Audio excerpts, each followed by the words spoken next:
Good evening. This place is pretty cool. You guys mind if I take a picture or two? Make sure everybody knows I was here. This is awesome. Thank you guys over here. I got you. Anyway, I'll tweet those later. Need releases, we'll be okay. Passion. You're going to hear me say that a few times tonight, so I'm not going to dwell on it right now. If I overuse it, I apologize in advance, but it's what I feel. And who here has heard of craft beer? Hands? Great, awesome. How many of you were born after 1978? Great, I've been drinking craft beer longer than y'all have been alive, so it's going to be fun. So I'm here tonight because somebody thought that listening to my journey through beer was going to be interesting to you and worth your money. We're going to find out if that's the case or not. So, my early childhood was rather unremarkable as regarding my career in beer, although I do remember taking some sips of a local beer called Schmidt's from my dad's glass. So that I remember. It wasn't until I got to college that I really found my true calling. At the University of Delaware, I only got 10 minutes, and I'm not that funny. Turns out, I was a pretty good beer drinker. I was not much of a student, but I was a damn good beer drinker, and you can't be perfect at everything, so I settled for that. We also had the campus rep for Miller Brewing, living in our fraternity house. Now think about that for a second. In 1976, the breweries hired students to promote their beer on campus. It doesn't happen today. So at any rate, we had a lot of great beer, very cheap prices. We got the occasional keg of Lowenbrow, so it was a lot of fun. But all those beers were kind of plain. They weren't real full flavor. They weren't exciting. So in 1978, I went to San Francisco as the delegate to my fraternity's convention, and another delegate told me about this great beer we had to go find. So we spent 3 days looking for this beer. We finally found it at a bar in Sausalito that overlooked the water and actually overlooked Alcatraz. We spent the entire afternoon drinking this incredibly special beer, watching Alcatraz the entire time to make sure nobody escaped. Nobody escaped on our watch. Turns out they closed it down 15 years earlier, but we were on guard. At any rate, that beer was called Angerstein. And it wasn't just that beer, but it was the experience of something full of flavor and richness and body that I'd never had before in a beer that really got me excited and got me turned on.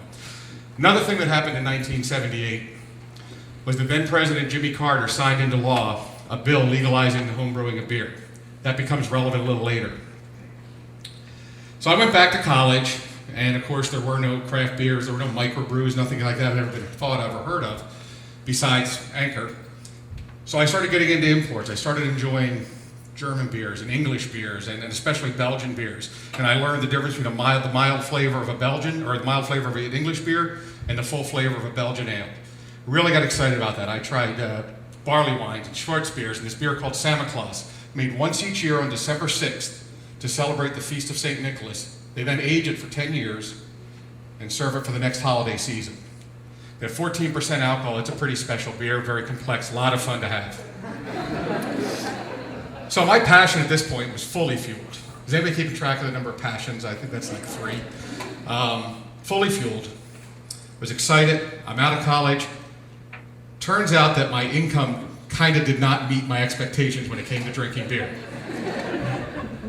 So I learned to try unique, less expensive beers, but avoiding the mainstream. Beers with names like Knickerbocker Natural and Cook's Golden Anniversary, Hootapal. A lot of great beers. I found this bar in Washington, D.C. called the Brickskeller, which was one of the only beer bars in the country at the time. I found a liquor store called State Line Liquor, quite literally on the line between Maryland and Delaware, where when I could afford it, I fueled my passion for those import beers I'd come to love.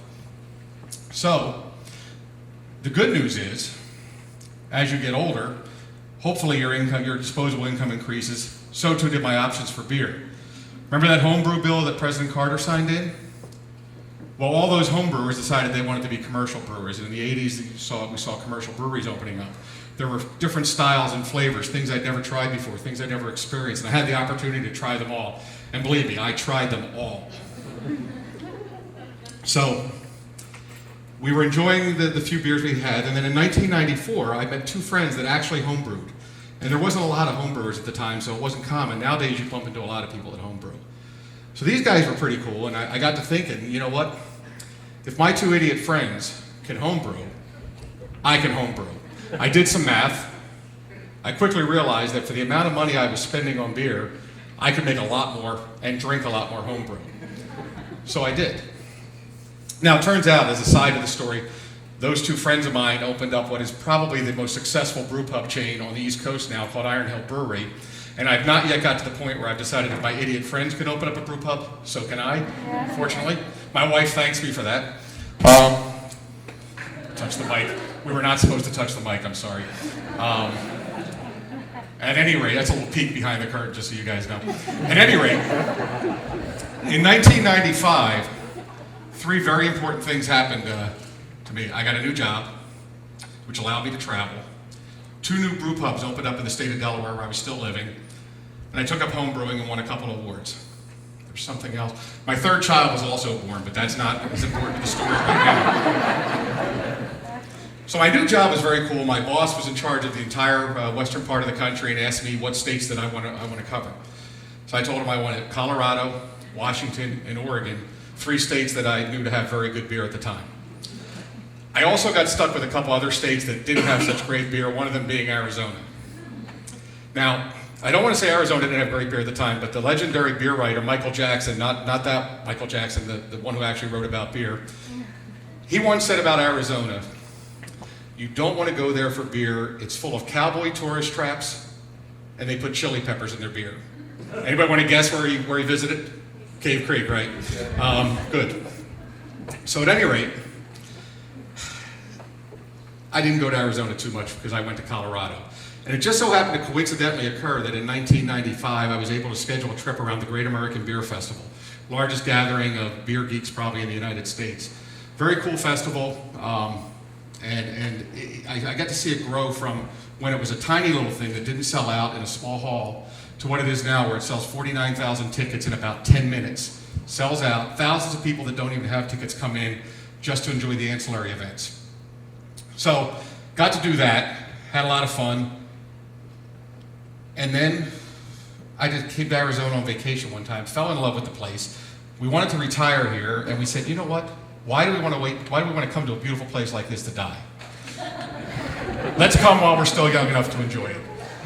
So we did. I was fortunate. My company wanted some more senior managers on the West Coast, so they readily transferred me, and I settled in. About a year later, my company decided they had too many senior managers on the West Coast, and I got laid off. So I went into consulting. All the time still, trying beers and drinking good beers. Went into consulting, and I volunteered to work at a beer festival. And I met these guys from a company called Little Guy Distributing. And they were selling all these beers that I had grown up dreaming about. And they were fascinating and they were wonderful. And in the meantime, I had gone to beer dinners at brew pubs in Delaware called Stewart's, fueled my passion for learning about beer and food. I also had another experience with a brew pub that opened in '95 in Delaware, down in Rehoboth Beach. I stopped in the first Friday they were open, sat next to a man at the bar who introduced himself as the owner and asked me if I'd like to see the brewery. I said, sure. He took me back to a space about the size of that corner and said, that's the brewery, let's go have a beer. So that was the first time I walked into Dogfish Brewery and met Sam Calagione. And what meeting Sam did for me was fueled my interest even more about learning about the industry. So now we're fast forwarding back to I'm in Arizona, and I've had the opportunity to volunteer and meet these guys from Little Guy Distributing. And I said to him, you know what? I got a couple days a week open for my consulting job that I'm doing. Any need for somebody to work? And they said, well, we could use somebody to clean draft lines. Now, if you don't know what cleaning draft lines is, it's probably the worst job you can imagine in the beer industry. I did that for about a month, and they thought maybe I'd be a better salesperson than I was a line cleaner. They were right. I jumped on that. 2 days became 3, 3 became 4, 4 became 5. About a year later, they offered me the sales manager position. About a year later, we were purchased by Crescent Crown Distributing, which is the large Miller Coors, Corona, Heineken distributor, and we were purchased to be their craft beer division.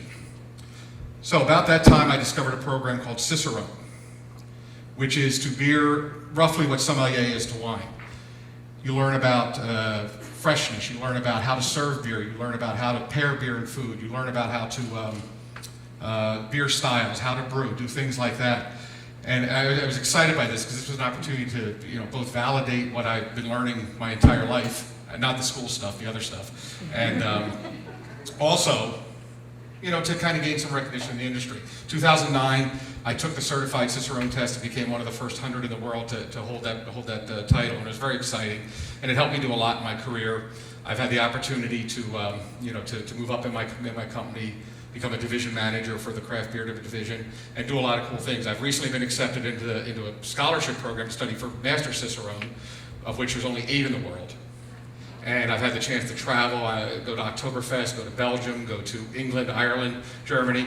And at this point, I'm probably supposed to start wrapping up and make some sort of point that's going to resonate with you. And quite frankly, I'm not going to do that. I'm going to continue to talk about myself.